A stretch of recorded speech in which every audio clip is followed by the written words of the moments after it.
a car trailer and a dream and a small amount of cash. Have I ever mentioned that I do not like the city? Well, I don't. So do you restore a lot of cars? Something like that.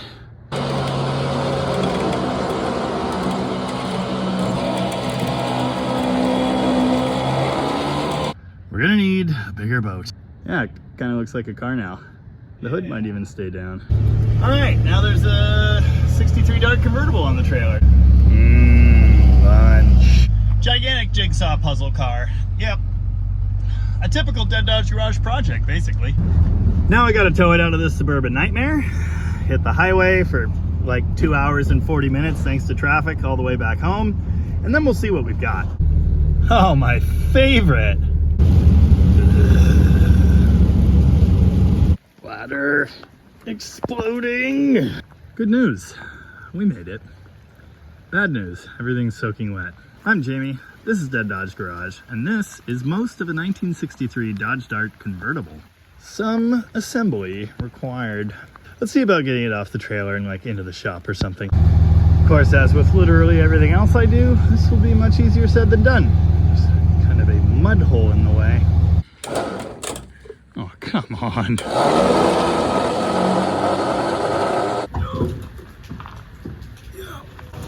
Now you may be asking yourself, Jamie, why are you pushing that car by yourself in the mud at night in the rain? Answer to that is obvious. I never graduated from college. Yeah, basically good times were had by all. I'm gonna take a breather, eat this cream cheese, and then we'll talk about 63 darts. 1963 was an important year for the A-body, manufactured by Plymouth and Dodge, of course. It was the first year they went away from the road toads, the 60-62 Valiant and Dodge equivalent, the Lancer, to this, the more straight, plain A-body. Of course, they still had some round, bubbly character to them. The Dodge in particular looked very European. This could be like a Triumph or something, if you squint. Weird cat! Now again, this generation ran from 63 to 66, and there were year-to-year changes, but the same basic style stuck around. One neat feature of the 63 and 4 Dart is this bumper that's kind of integrated into the quarter panel. Funny enough, in later years, they went to a more standard-looking straight bumper. It covered up that same indent. They never changed it. These script emblems, which I believe are carried over from the 62 Dart, which was a larger mid-size B-body car, are kind of neat and only found on the 63 in this generation. Of course, the one-year-only grille for this car is not on it currently. 63 is like a straight, inlaid kind of look. I don't know, we'll see that in a minute. 64, the grille kind of pokes out in the middle. Other than that, and emblem and trim differences, 63 and 4 are very, very similar. Now, unlike a lot of cars I feature on the channel, I actually bought this one. Funny enough, I bought it through Craigslist. I didn't even know people still sold things on Craigslist. The owner of this car had had it for many years. He listed it for sale because it was sitting in a garage that he didn't own in pieces, and he lives in a totally different state now. He loves the car and he had big ideas for it. One detail in particular stuck out and made this an interesting prospect. You're like 15 minutes late. Where's the roof? It's right there, it folds. Oh. Look under the hood though. Why didn't you steam clean? Yeah, I fixed that. Alright, well I'm looking under the hood then. Yeah. Alright. Engines. This is a Dart 270. There was also a Dart GT and probably other models. It doesn't matter which one you picked, all you could get under the hood in 63 was a slant 6. That's because the poly-headed engine was physically too wide to fit in the engine compartment, and the small block didn't exist yet. Because there was no V8 available, there was no need to make one fit. And for 63, the firewall was designed in such a way that it kicks out here to hide a wiper motor concealed inside the car. That chunk of the firewall looks like this. Note the excessive modification with a hammer in that particular spot right there. That would be right where the distributor cap sits on a small block engine. So that's a bit of a problem. Admire the shiny new, perfect, and not at all bashed with a hammer firewall in this car. That was grafted in from a later 64 to 66 A-body. The news is even better than that though, because this thing has a set of engine mounts that actually fit. I've seen a lot of these cars, including my garbage can Barracuda, that have been hacked together to make the V8 mount in there. This is great.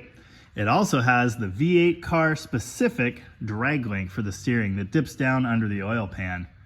The garbage can CUDA does not have that feature, and the steering rubs the pan pretty badly. This particular small block is a 360. I know that because it says 360 on the side, but also because it's got the 360 only harmonic balancer with the external balancing weight. I also know that it's wearing a set of 273 valve covers, and that it's painted Chrysler Industrial Red, crudely. It's got an Edelbrock carburetor that's wearing a hat, and that carburetor is sitting on an iron Chrysler intake manifold. Oh, neat! I looked up the part number, and that is an early 340 manifold, before the thermoquad, so it would have been found in like a 69 Dart, let's say. The casting date on the block is 8/18/73, so it's like a 74 engine. No idea what kind of condition this thing is in, no idea what's inside it. I know nothing. I don't think this engine is running this car. A 318 was running in this car some years ago. I'm out here in the rain looking at the garbage can for reference. Need to get the torsion springs for the hood in before it falls on my head. And you'll notice everything in here looks pretty much the same as that Dart, except there's no 360 in the way. I screwed myself on the hood torsion spring things by installing the fenders, so I get to pull those back off real fast. It's very common to see rust in early A-body cowls, and I'm pleased to see this is not totally ruined. It's really nice. Not so nice is that every single piece was removed from this car to do the firewall work. So now I get to wire it and then install the heater box, plumb everything. Brakes, yeah, it's all unhooked. Now I'm not really in the habit of showing myself doing things on camera. I have no interest in being like a reality TV star or whatever. But if this hood is gonna fall on my head, I feel like recording it for posterity would probably be a good idea. It has occurred to me that some among the viewership may be wondering why I even bought this thing. Well, because when opportunity comes knocking, I like to answer. And we've been doing so much early A-body stuff recently, it just kind of seemed like the thing to do. Oh, come on. Much easier to put on than take off. The truth is, I've never been much of a convertible guy. I've said as much. But I do like these little darts. Lightweight A-body equipped with a, well, it's a V8 anyway. I was going to say powerful, but no, probably not. Could be very fun. Here's the thing. I've talked about this a bit in my live streams, but there's a formula I use for picking up projects, which is something I do often. It's cost times distance. This thing was, okay, it wasn't free, but it was relatively affordable.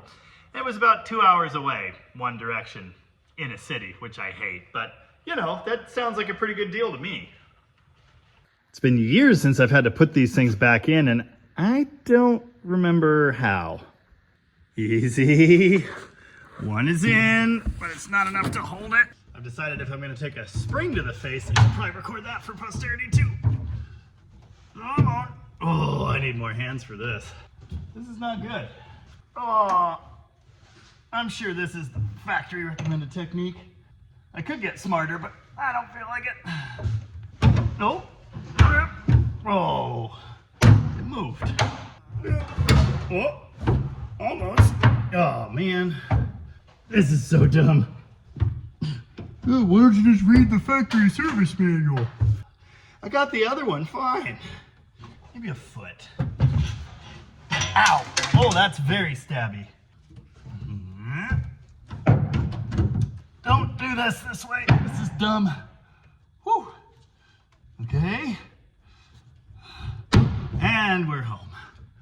Hey, all the hood bolts are loose. That's cool. It's just that easy, I guess.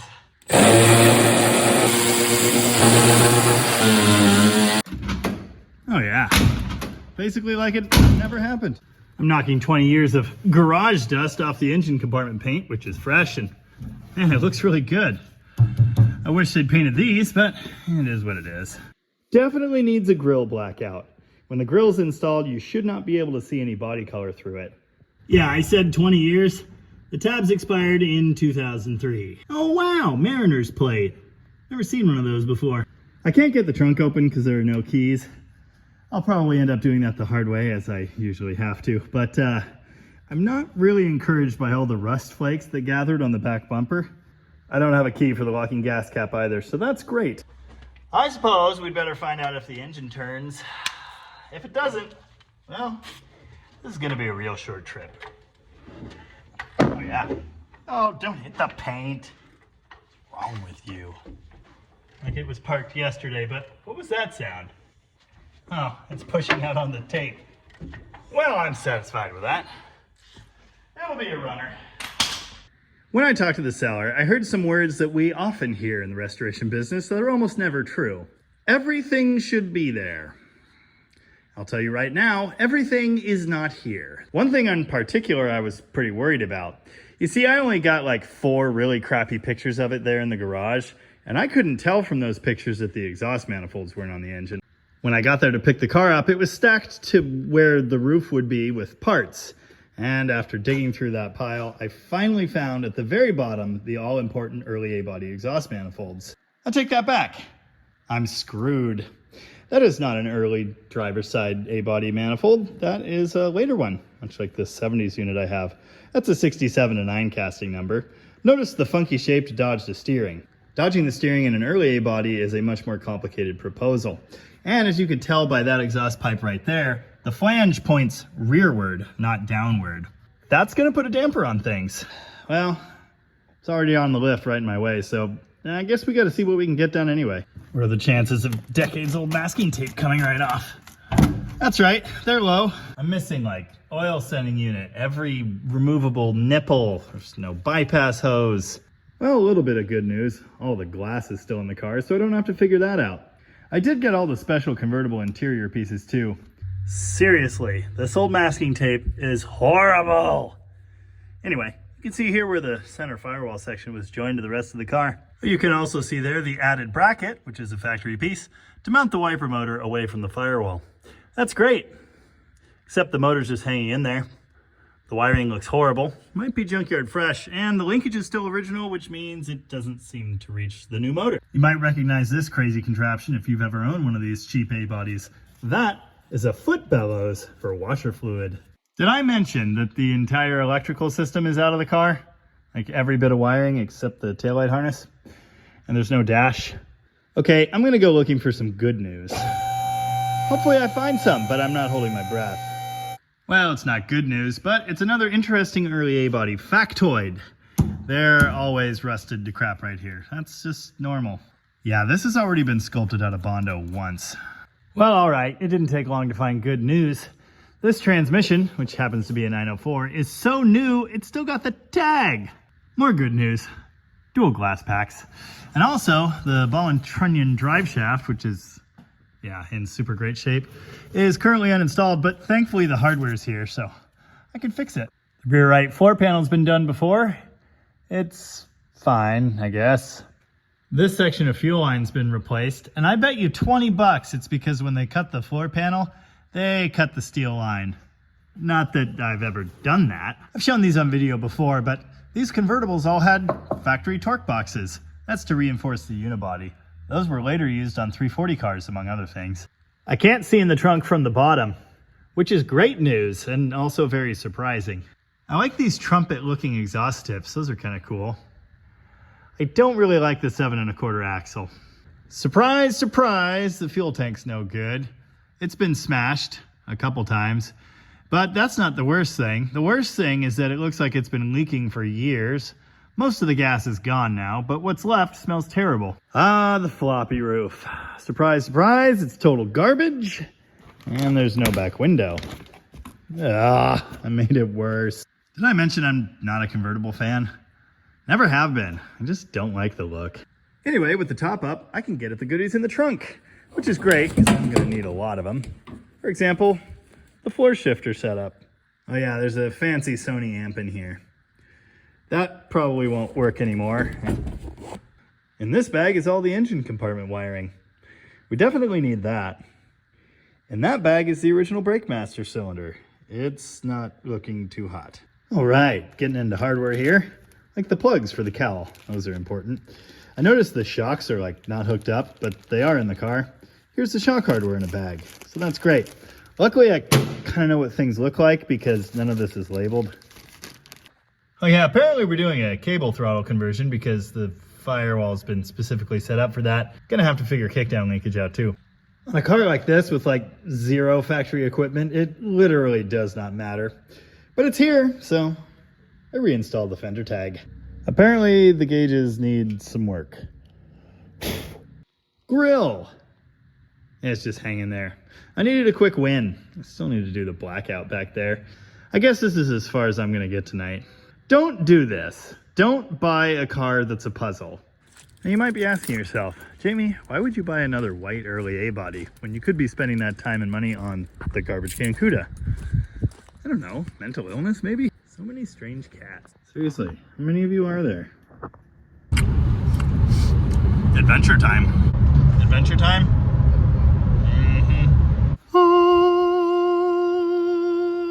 It's the next day, and I have this now, because I'm very lucky to live in a world where hard to find Mopar parts appear as if by magic. That mostly just means I'm good friends with Tom Hergert, of Rocket Restorations, of course. Now you can kind of tell by the shape here what's going on. Both of these manifolds are designed to dodge the steering column. This one dodges it a little bit better, and then it has a flange that points rearward. In all likelihood, there's some way to make that work, but I've already got a nice exhaust system that's set up to work with the other style, so that's what I'm gonna do.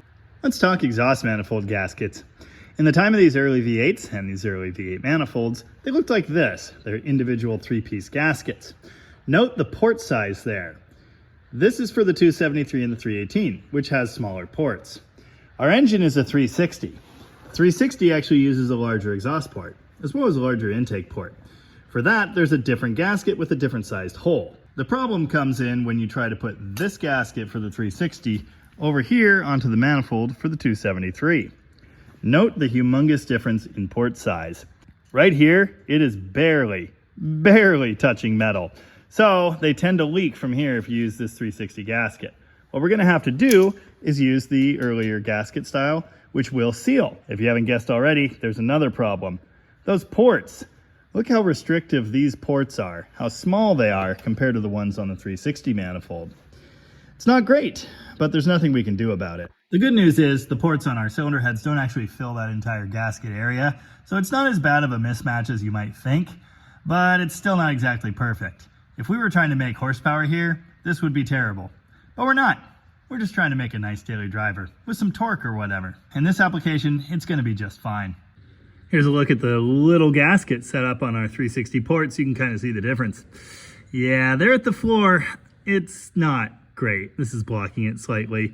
There's more overlap here than there is with the 360 gasket on that other manifold, so yeah, this is just gonna have to work. Oh yeah, be aware, these gaskets aren't like symmetrical. They have an offset off to the one side, and if you install them backwards, then you'll definitely get an awesome exhaust leak. Oh, it just keeps on getting better. Someone deleted the flapper valve from this manifold, which is great, I guess, but they didn't plug the holes, and the casting is broken there, so I guess I get to jam some weld in it. I do have this option. I don't know if the fitment's exactly the same. Look at this absolutely nutso exhaust pipe routing. Wow. Also, there's no filter in there.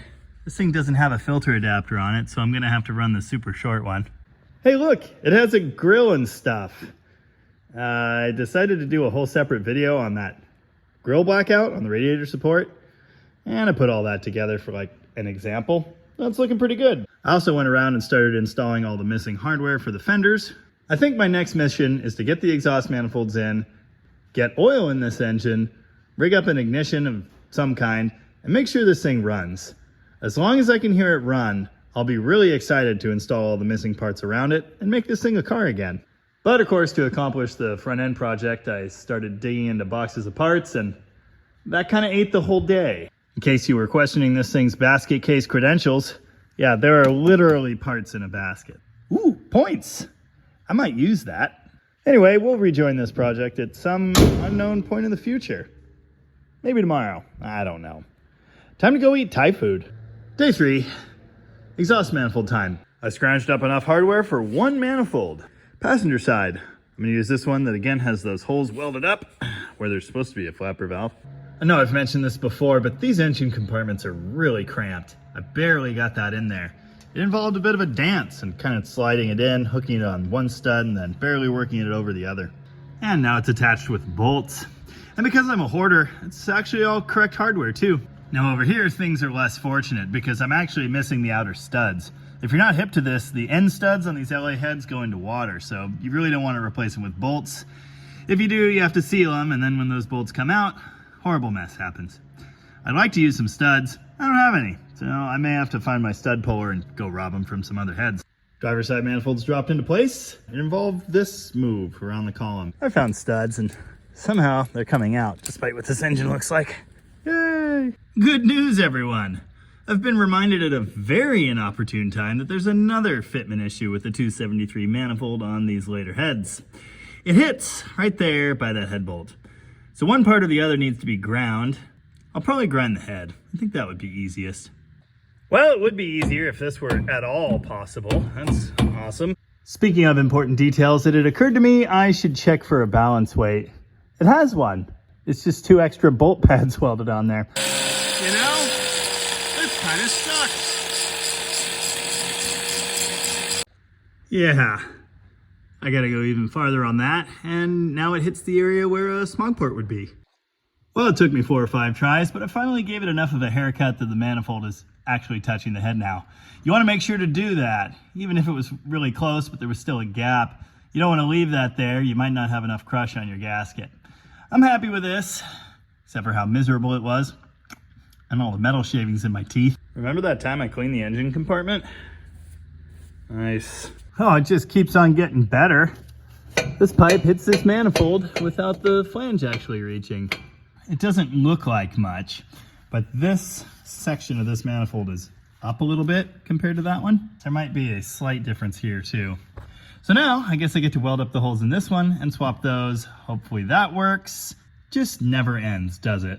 You know what? I think it's time for a sandwich. Oh, I did throw in my random spare single pot master cylinder. The push rod length is off by a lot for some reason, so I'm gonna have to get in there and move the brake light switch. A lot more metal shavings to clean too. Lunch turned into coffee, turned into parts store run, turned into $200 bill. That's a 318 manifold, and that one I put in is a 360 manifold. Look how much chunkier it is. I did go ahead and test fit it, and yes, the pipe fits. People keep telling me I need to get a tripod. I don't understand. What's wrong with leaning your camera against random objects on the ground? Oh, hey, don't breathe all the horrible fumes that come off of your welding. Super bad for you. Great, I'm blind. Not a good time for this. Now I get to go to the welding store. Well, luckily I got the broken one fixed. I put a nut and a bolt on this side, and I'm sure nothing bad will ever happen. Getting important things wrapped underneath here. An oil filter would be nice. Thought I'd drain the pan just in case. Yeah, it's full of brand new clean oil. So I've been down this road before. No 90-degree filter in an early A. The torsion bar is not very far away. There's really not a whole lot of room here. This is the filter I've found for this application. It's a Wix 51311. Very short filter, fits in there fine. Oh yes, and the only way to get the filter in here is to turn the steering all the way to the left. Just barely works. Oh, come on. I had to push the dart back out to do mail truck stuff.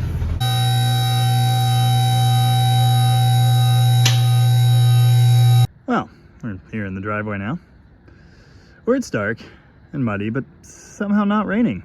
Didn't actually get the exhaust pipes connected, but there's a starter down there and at least one battery cable. I think it would be really cool to dump oil in this thing and see if it'll make some noise. Time to dump in 5 quarts of the local parts house's finest, cheapest high zinc motor oil. Why is it called motor oil if it goes in engines? Remind me to install a pressure switch before I crank it over, ideally. Yeah, it's full of oil, and it took the tea cozy off its head. That's gross. Didn't I say remind me to put an oil switch in that engine? Well, I almost forgot. Again. Yay! Yeah, I've only dropped my phone in the mud once so far. That's pretty good for me. Also, my work light's freaking out. I don't know why. Anyway, I'm gonna do something I almost never do and prelude this engine before I crank it over. At the same time, I'm gonna swap out that electronic distributor for this points one because I think it'll be simpler to get fired up in the short term. It's correct for the car anyway, kind of, so we might just stick with that. already have a factory coil there to attach it to as well. The other reason I want to do this is I think the shaft is timed wrong and the distributor's pointed off into left field. You can see we're just past TDC, but the rotor's over here. Yeah, that's not right at all. So we'll just fix all of that in one go. Step 1, verify timing mark. Using the old jam your finger over the spark plug hole technique, I found that the timing mark is just about right on. Distributor removal, which is really easy because this is not a Ford. Now this next step unfortunately can be quite challenging with an older carboned up engine, but I'm going to take a big flathead screwdriver and try to twist the gear, the oil pump drive shaft and distributor drive up out of its home. It's protesting. I've got it up free of the camshaft now. Don't worry about the paint that fell in, that's fine. Sometimes I impress even myself. Big brain hook got it, but I need more hands.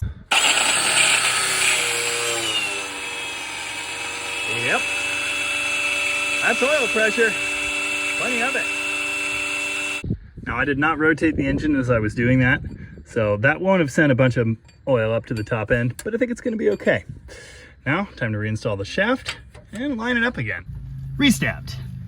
Well, unfortunately I'm running out of moonlight, batteries, whatever. And there's no way this thing's gonna run tonight, but let's see if it'll make some sound. Ooh. Oh, come on.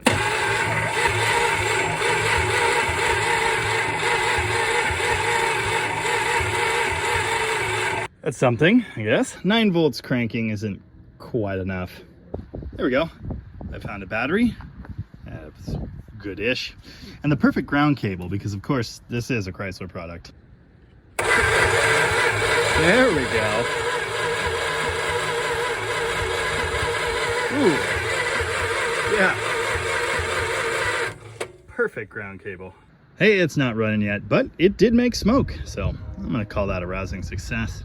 There's always tomorrow, I guess. That's pretty cool. I did go ahead and roll up the windows. It'd be a real shame if it got wet inside or something.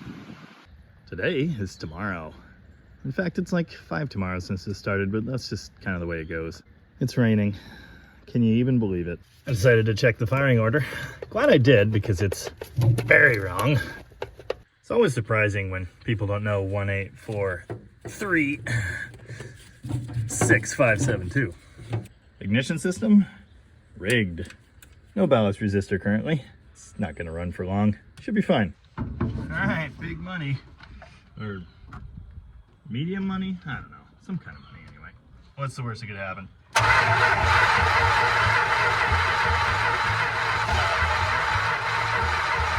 I'm gonna take a wild guess. Assume, and I didn't put enough timing in it.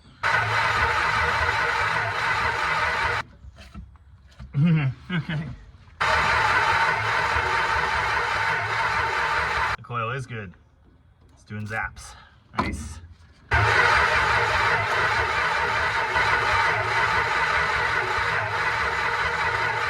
Spark check while cranking.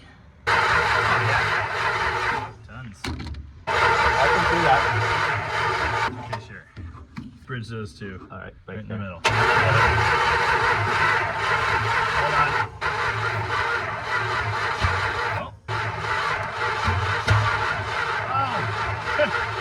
Hold on. Hold on. The whole carburetor's loose. Oh. And I just noticed there's duct tape under it. You know, yeah, kind of hard to run that way. At least I soaked it in gas first. It comes off easily. Hey, that's better. I bet it makes noise now. Go ahead. Go ahead. Yeah.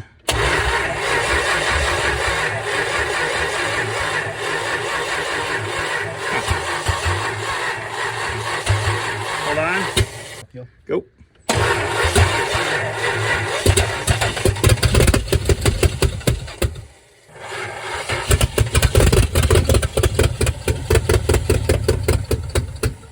Nice. Rousing success. As expected, it's gonna be a runner. And now it's shoved back in the shop, which is in something of a state. I can hardly walk through here. Despite having the correct V8 center link on this car, this oil pan could use a little extra clearance. Passenger side flange, connected. I decided a few more seconds of fire with some exhaust pipes might be in order. That way we can really see what we've got here.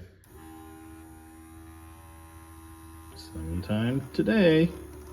Oh, there we go. Kind of. Well, sticky needle and seat on this side. Crazy. That never happens, except the times that it does. In case you were wondering, yes, hitting it with an electric ratchet worked perfectly. Did you stop?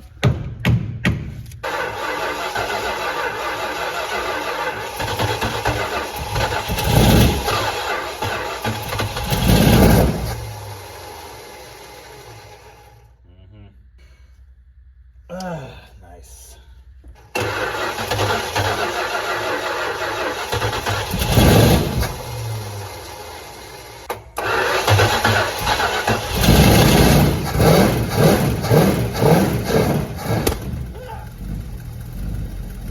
Why does it sound so good? Wow, that's all rust dust that blew out of the breather on the fuel pump. I need to wrap up the transmission stuff, and after that I'll move to installing the electrical system.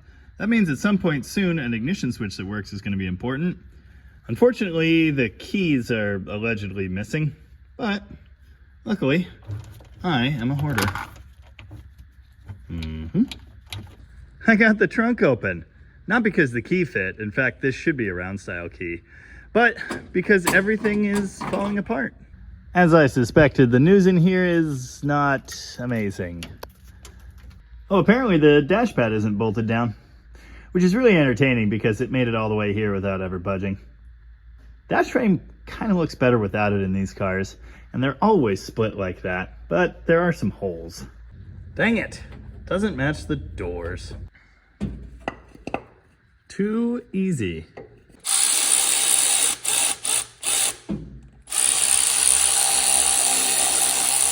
You know, I was all excited about these engine mounts, but I'm pretty sure those are later isolators turned sideways. Well, now I'm glad I scrutinized them because they aren't tight. Pulleys, fan, accessories, accessory, anyway. I'm gonna mount the radiator and start figuring out this hose situation. But first, I wanna get the engine wiring in because it runs right behind the radiator tank. So I'm working on that now. Didn't I say I was gonna work on the transmission? It's almost like I really don't wanna do that. Problem. 68.9 intake with the small bypass hose nipple, but later water pump with the large bypass hose nipple. Solution? Maybe? Section of rubber hose cut out over the nipple. Later bypass hose, which I think will just barely fit on that, and then I'll clamp the crap out of it. I don't know if that's actually going to hold up, but we're going to give it a try. I feel pretty good about that. I did get all of the front end wiring in place and terminated, except the headlights. And I got the engine wiring in place and started rewrapping that. It was all stripped and nasty. Hey, this might sound like an obvious thing, but trust me, when you install a radiator that was removed, like, years ago, whether you did it or not, make sure you close the radiator drain, because otherwise you're gonna have a bad time. If you know Mopar, you know this wiring behind the battery is supposed to be secured by little plastic ties. Like these ones. Surprise, surprise, they're missing on this car. So here's how to reproduce them with a zip tie. Pass the end in through one hole, somehow, and then, loop it around the wiring and shove it through the other hole. It's kind of obvious, isn't it? Beautiful. I'll do the ones back there once I figure out the battery cable situation. I took a detour through the brake system, and the master cylinder is bolted down and connected. And, as is my custom, I'm going to bleed the brakes by doing this. You can't be serious. Okay, yeah, the master cylinder was still full. Why is it coming up that high? Oh, that's a B-body push rod. I gotta change that. Anyway, we got brakes. That was way too easy. Oh, I also installed the throttle, which is a custom piece made out of a later hanging throttle and the original pedal section of the factory throttle. It seems to work. The radiator was a detour worth taking because now I can build transmission cooling lines and connect them right on there, and it'll be good to go. Transmission cooling lines. They run from the transmission to the radiator and back again to cool the hydraulic fluid that makes the magic happen. This car didn't come with any. It came with 2 cut-off ends connected by a chunk of rubber, which I found suspicious. Anyway, I kind of dissected those ends and then found a couple more in my collection and came up with 4 of these special female thread line nuts. I happen to have a spool of this 3/8 nickel copper alloy line stuff, which is super nice to work with. I'm going to hand bend this into 2 transmission cooling lines. Then I'm going to flare the ends after installing those line nuts, of course. Or at least that's what I would do if these lines were 3/8. Back to the parts store. Before I lift it up again, decided to get the floor shifter in place so I can get the cables handled. As you can see, this assembly was grabbed out of a 65 CUDA, but the center console actually is red. It's kind of crappy too, but that's beside the point. Quick crash course in cable-controlled Chrysler transmissions. At the dawn of time, they didn't have a park. Park was added later, and it's controlled by a lever on the side of this, the push-button box. You can see the circle of push buttons in there, adapted in this application into this deal, which puts them in a vertical line. Here's a look at the mechanism from the backside. It turns button presses into cable movement. This is the shift control cable. Here is the park cable. Again, just kind of goobered onto the side. We'll take a look at the business end of the cables in a minute. But basically, you need to understand there's 2 of them, and that's how they work. So for these floor shift models to work with the same transmission, they work 2 cables. The shift control cable on this side, and the park mechanism there simply actuates the same park cable that was used by the park lever on the dash. And in that way, this one control actuates both. Oh yeah, I made up a pump to carburetor fuel line, and I put on a V-belt. Now why would there be transmission mount bolts? Why would the cross member be tight? Transmission control cables. Here's the shift cable. It has an adjustable wheel here, and that's how you get the shift points to align with the shifter. It stabs in here, although I still need to put on a new O-ring. And then as you can see, the wheel spins there and moves the cable housing in and out, effectively changing the cable length. Park cable goes back here. Only these cable shift transmissions have the park housing there. That cable engages, there's a clip inside, it locks in there, and there you go. Very common source of leaks.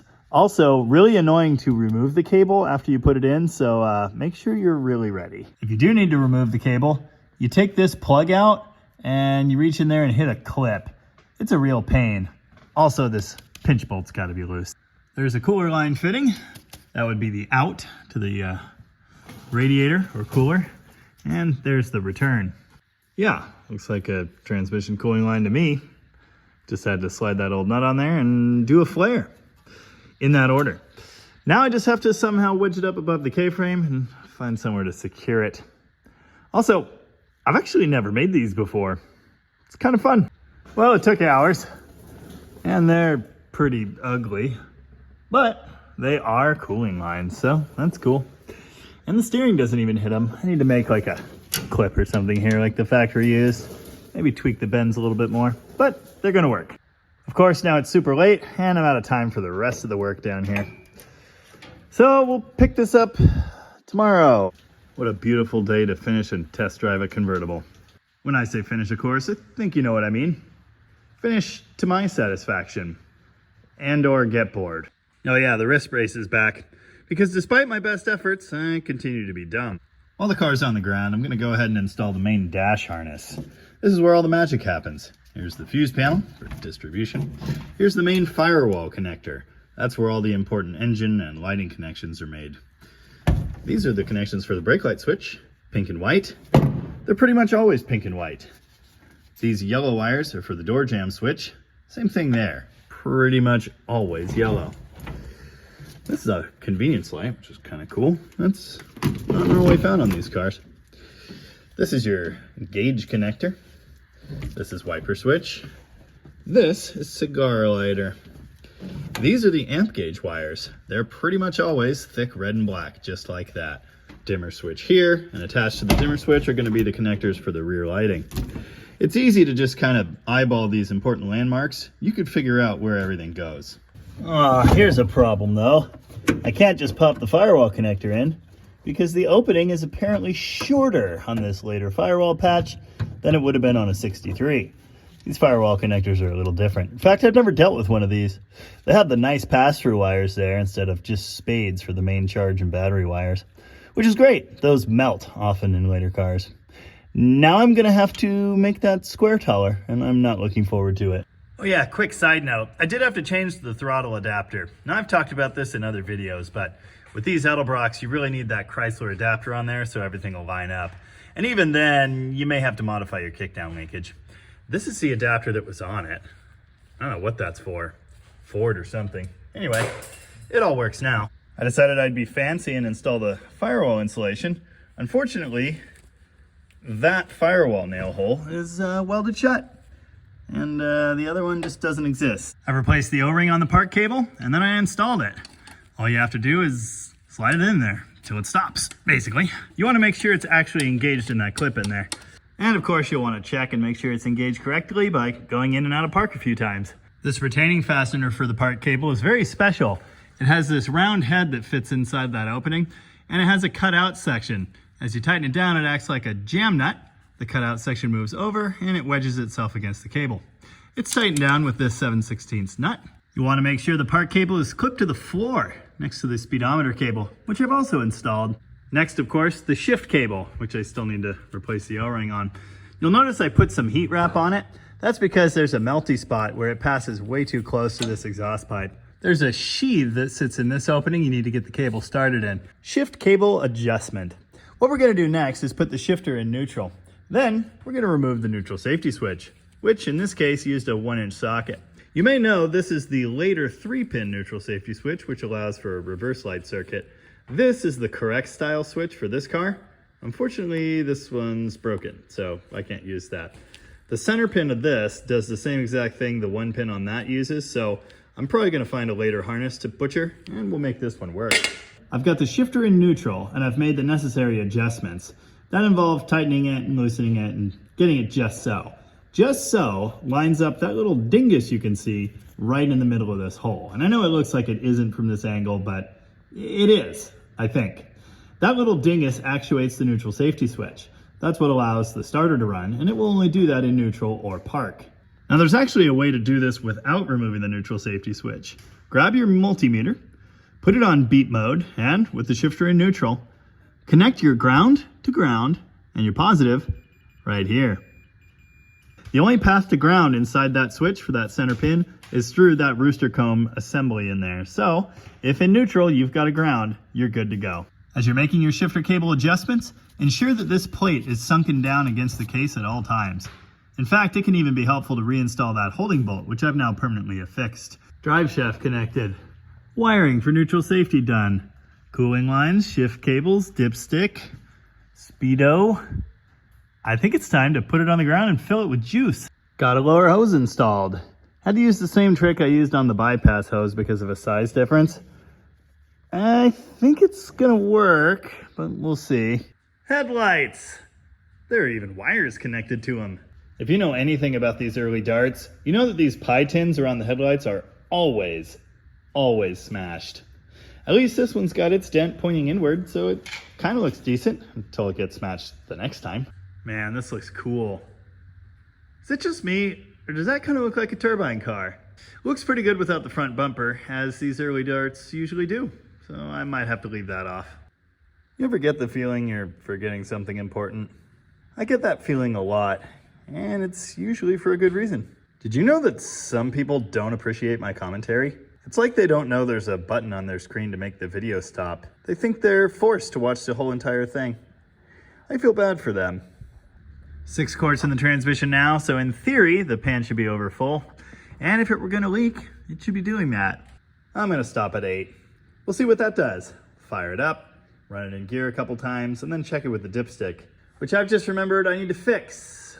You know, if I learned anything from my Studebaker project, it's that you shouldn't just dump coolant in and assume everything's gonna be fine. You should start with water or something. Anyway, coolant. I hope this radiator's good. I really don't know. It doesn't look like it's good. And it's puking everywhere. Oh, I just remembered something. And that something is the lower 2 bolts from the water pump are missing. And it's impossible to install those bolts with the fan and pulley in place. I'm gonna go ahead and borrow these. I'm sure I won't mind. Like it never happened. Funny story. The seal in the water pump's bad too, and it's dripping out the weep hole. I'm not surprised, I'm just disappointed. I want to hear it run again, now that we have a ballast resistor, some ignition stuff going on, electric choke, a mechanical fuel pump that should work. I don't know, I just need another win. So, let's see what we get.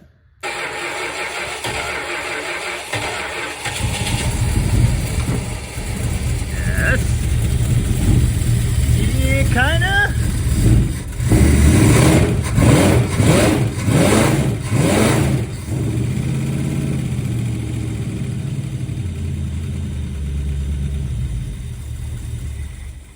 Aw. Why though? Remember those needle and seats from the other day? Uh-huh. Why did I just assume the carburetor would be fine? I don't know. I got a new water pump, and I'm painting it red. That's what I thought. It's like brand new in there, except for all the gunk.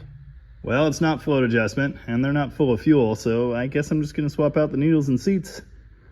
Yeah, I see nothing here. This thing was probably brand new when it was installed. Needle and seat screens. What a good idea.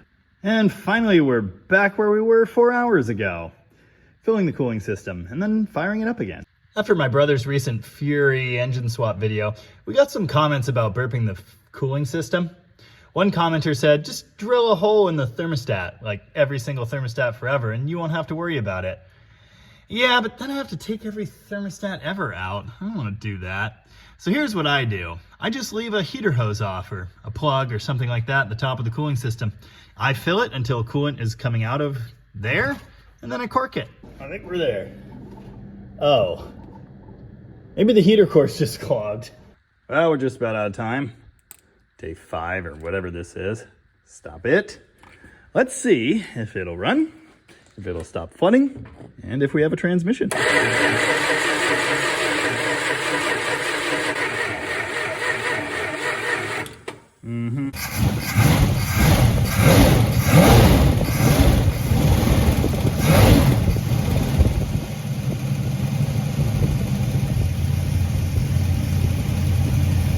It's not actually pumping fuel currently. It's just running on what's in the bowl. Will it idle?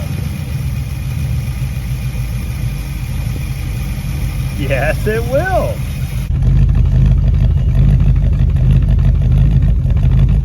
Fast transmission test? Oh yeah, nice. It has all kinds of gears. Awesome. Oh, ah. And we're out of fuel. All right. Man, I don't know why, but this thing sounds great. Don't mind the lift rattling to pieces. All right, I can't help myself. I gotta know. Will it move and stop?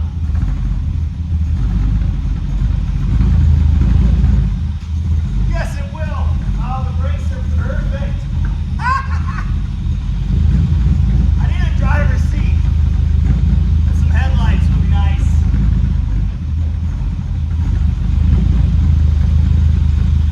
This is awesome. It was well worth the week or whatever.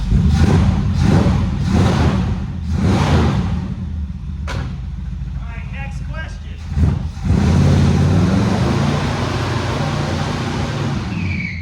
Answered.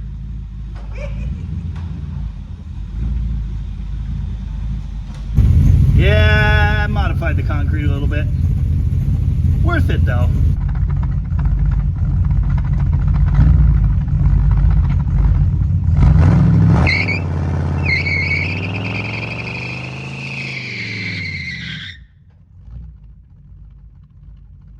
People always question my auxiliary fuel system placement.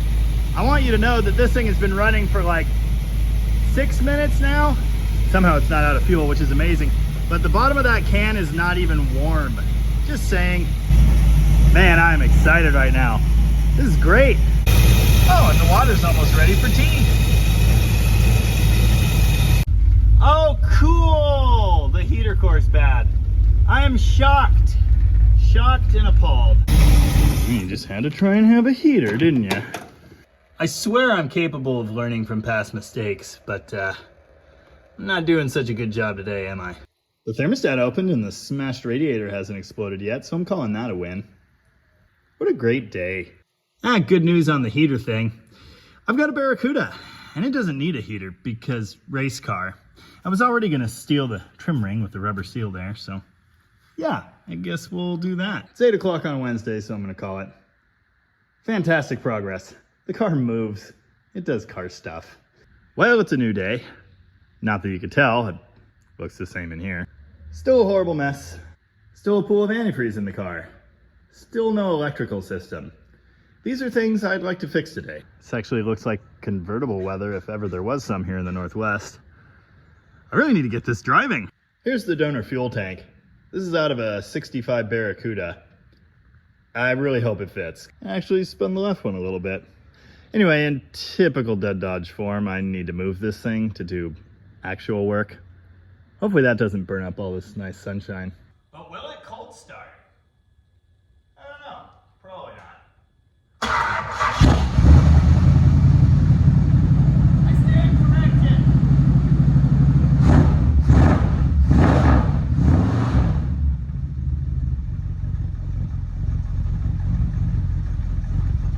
Alright. Oh, come on. Driver's seat. It's even red-ish.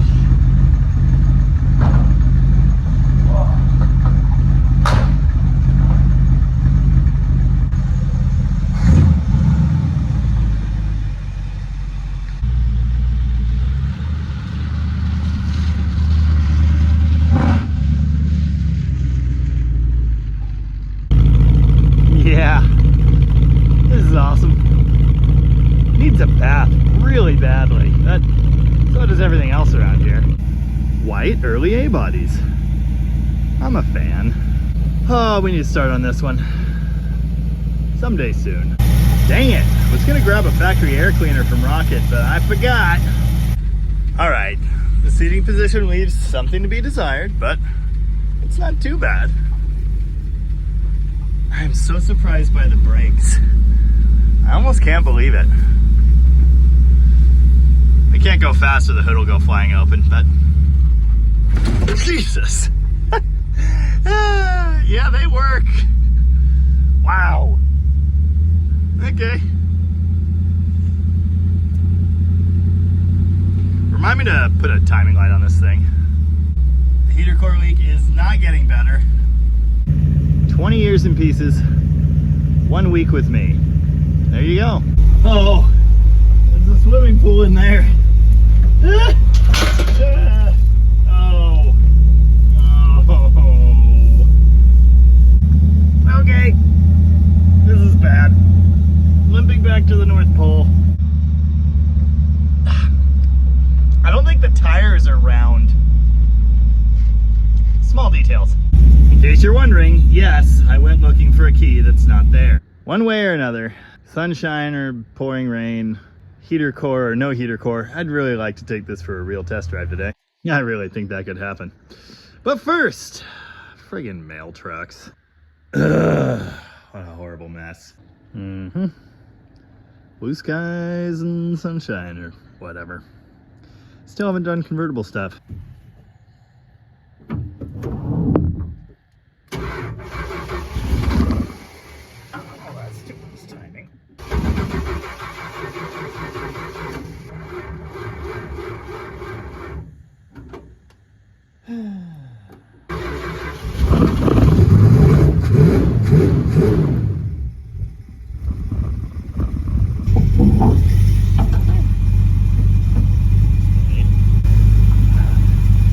If you can see anything, that makes one of us.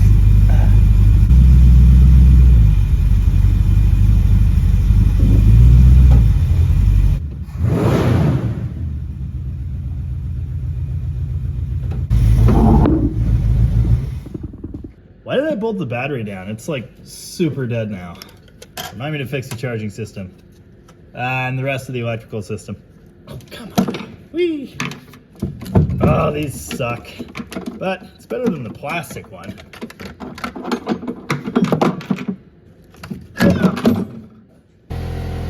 decided an electrical system would be a really nice thing to have, so I'm gonna try and make that happen. The thing is, I'm not very precise with this. There's no room to operate in here. It's probably gonna be ugly, so if it is, I'll just delete the footage, and you'll never know.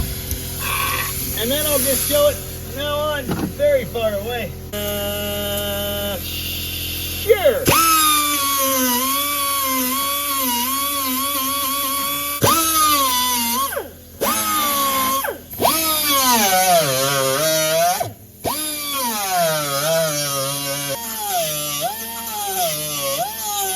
I did try to keep the heat down. Don't want to ruin the paint. Big money! Some kind of money? Come on. Just go in your hole. Oh, it's so close. Don't tell me the width is different too. Go in your hole. Oh, baby. What did I do to deserve this? This sucks. Ow. Stab my head on the shifter.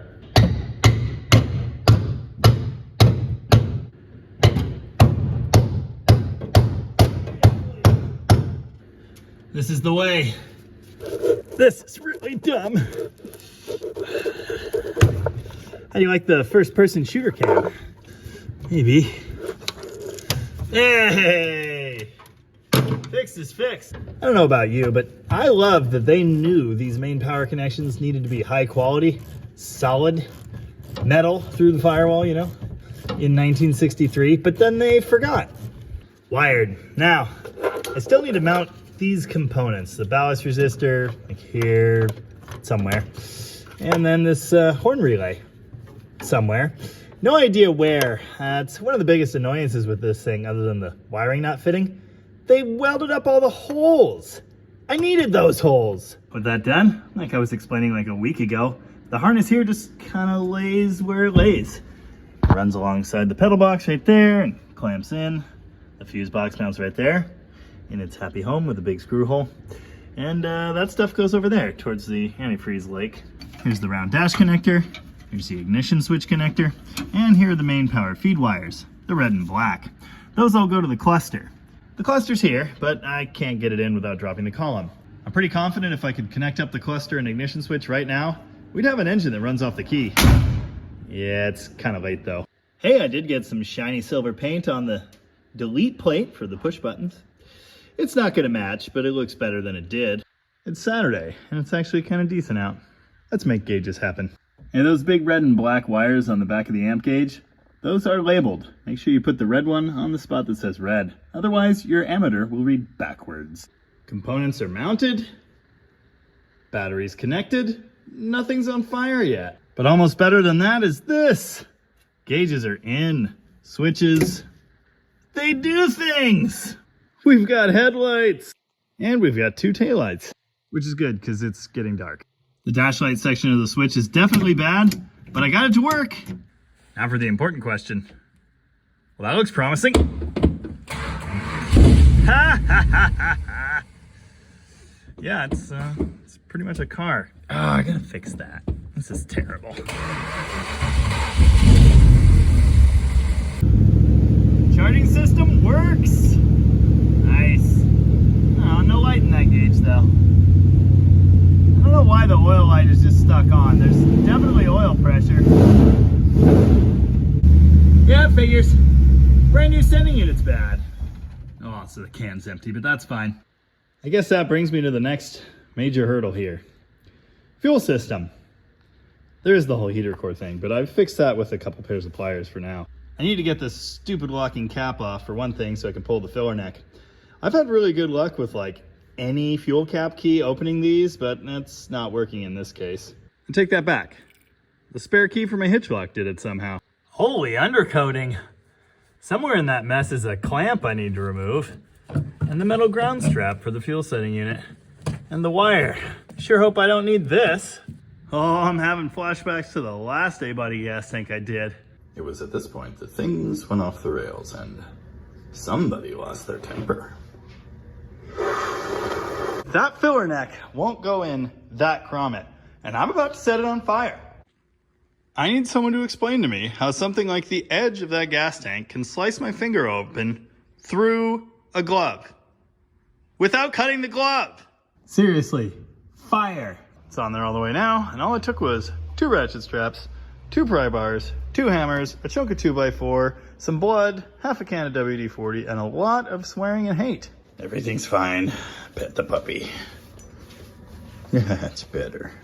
This thing is not light, and it smells horrible. Here's the replacement tank. I don't know what that is, and I don't want to. I could see through the filler neck hole the sock like deteriorated and fell off, so I actually have one of those. I did have a spare float, but I put that on the crew cab, so hopefully this one's good. Sure, why not? As you can tell by this giant horrible mess, I went ahead and blew back through the fuel line. Glad I did because it was plugged at first. Got the blankie off the old tank, mostly in one piece, and we're ready to go. Fuel filter, plumbed. And no, it's not going to burst into flames because it's a few inches away from the exhaust manifold. The fuel tank is plumbed, and there's even a couple gallons of gas in it.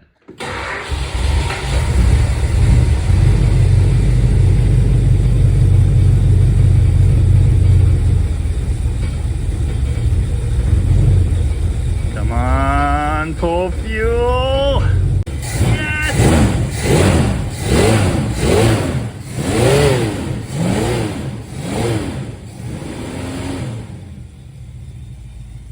Success! It's perfectly clean. It's amazing. Wow, it's even got brake light. The gas gauge works. Outstanding. I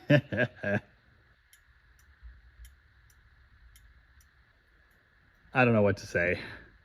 This is too easy. 3 out of 4, that ain't bad. I'm thinking there might not be a bulb in this at all.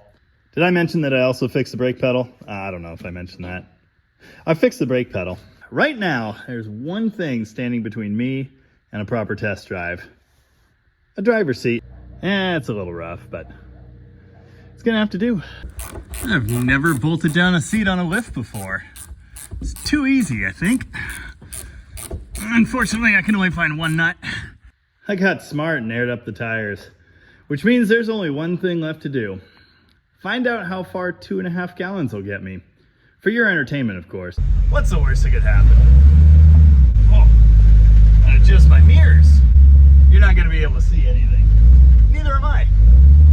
I've just remembered there's no kick down. It's not ideal. The speedo works. Nice. So what do you think? Is it the new Bluesmobile or what?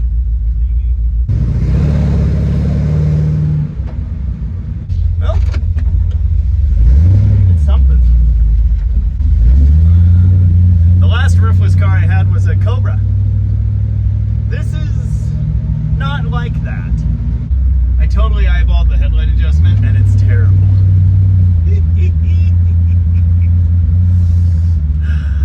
20 years. 21 years? I don't know. Something like that. Over 2 decades. And now it's back on the road in a week.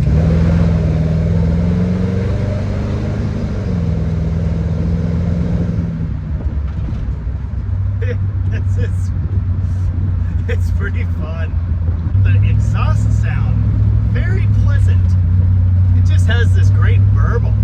I hope I don't actually run out of gas because I need to get home and eat tacos. I still don't understand the brakes. They're perfect.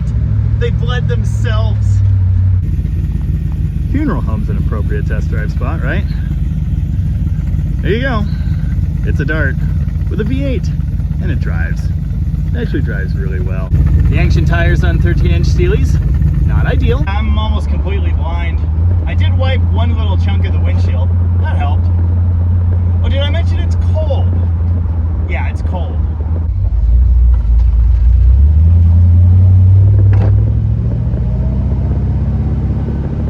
Overall, I'm very pleased. There's nothing quite like saving a life, you know? Celebratory burnout?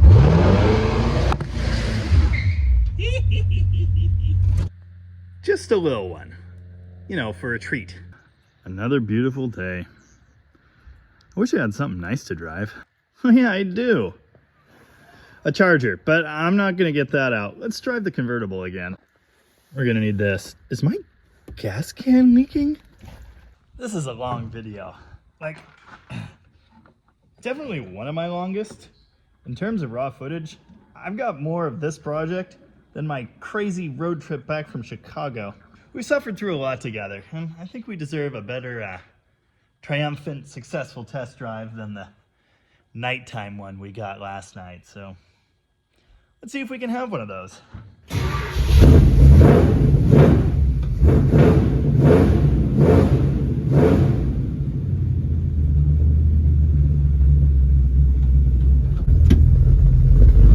Did I mention I haven't actually checked the timing yet?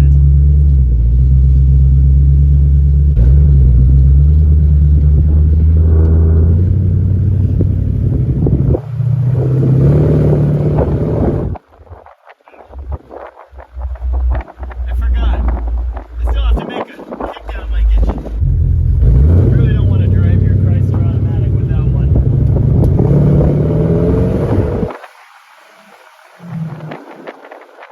Sure would be nice if the heater worked.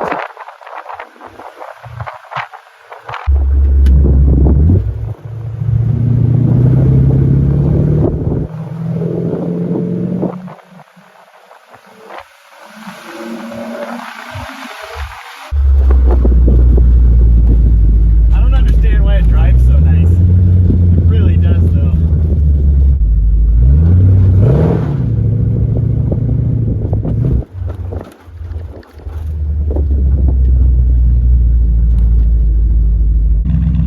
I still don't believe it. It runs amazing and it drives great. What a cool car. Eventually, some more seats would be nice. Oh, and tabs. That'd be a good idea. Now, I might have said this already, but I'll say it again. You shouldn't do this. You probably shouldn't buy a car that's in pieces and has been that way for decades and expect to get it running in a week. Your luck may not be the same as mine. If you do, make sure you've got a pile of spare parts, access to more, a bunch of money to replace whatever's missing, and an incredible amount of spare time. Oh, remind me to get plug separator inserts, and a heater hose line holder, and fix the transmission dipstick. Do I put on the front bumper or leave it off? Tough call. Thermostat might be stubborn. That could be a problem. I guess I'll just sit here a while and take in the view. It's kind of muddy and gross, actually. This is kind of cool. It's the high water mark from our recent flood tide. What a lovely day. There we go. Maybe the gauge just reads high. Anyway.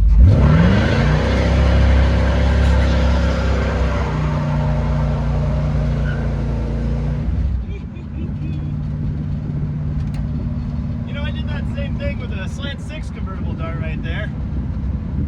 This one did a little better.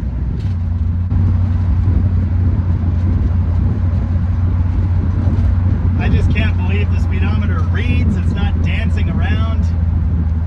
Wow. You know, it's not dark out anymore, but I'm still completely blind. This is incredible. Well, that reminds me. Never tested the wiper motor. Yeah, it doesn't work. It's a nice idea, though. Hopefully you found this enjoyable. I sure did.